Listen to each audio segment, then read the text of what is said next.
I'm here with Wayne LaPierre at the SHOT Show, and you look around, and what a turnout we are having.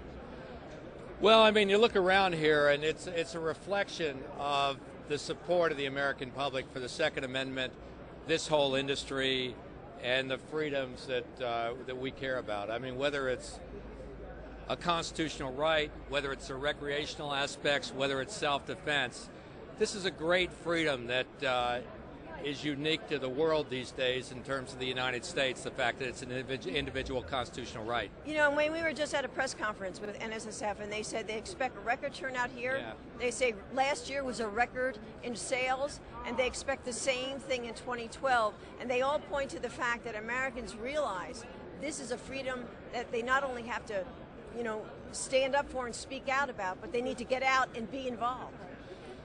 Yeah, I mean, they're just words on a piece of parchment paper unless we as Americans go out and defend them every day. And 2012 is probably the most dangerous election for the Second Amendment in our lifetime. I mean, the fact is, this year could break the back of the Second Amendment as an individual right in this country if we don't work to save it. The Obama administration is embedded with people that have spent a lifetime trying to destroy this freedom.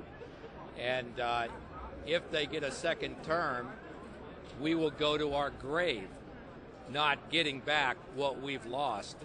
And we can't afford to let that happen as American citizens. So I've been saying to everyone, if you're a gun owner, if you're a Second Amendment supporter, if you're an American that cares about freedom, this is an all-in year, and all means you, because the only way we're going to save all this is do it together in 2012. And the threat is really bigger than, as you said, than it's ever been. Not only the election, but you look at what's going on at the United Nations, and the fact that we've got a president right now who says he wants to work with them, and he thinks the UN should have more say over Americans and the way we do business.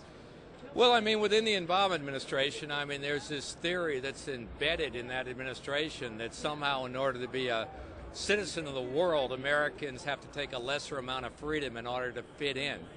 And we can't let that happen. I mean, the whole idea of an American culture somehow has to bend to the world. I mean, that's a critical step down the path of losing our unique American way of life. I mean, our Americans, all of us, we think our freedoms make us better. We believe in the unique benefits of American freedom. We believe our way of life is better. We believe the Second Amendment makes us better. And we're sure not about to say the USA needs to look more like the planet. I want the planet to look more like the USA. And you know, you talk to many of the people here on the floor in the industry, and they'll tell you this was the year for concealed carry. Again, another record breaker. Around the country, the people that are getting a firearm for personal protection, for concealed carry.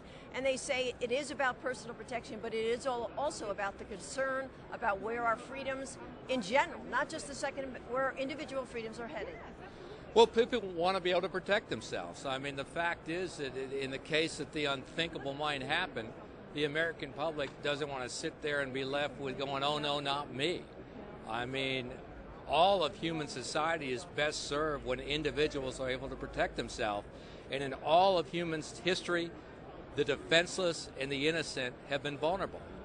And that's the truth. I mean, the only time government stops crime is lucky or coincidence, and the American public wants to be able to protect themselves.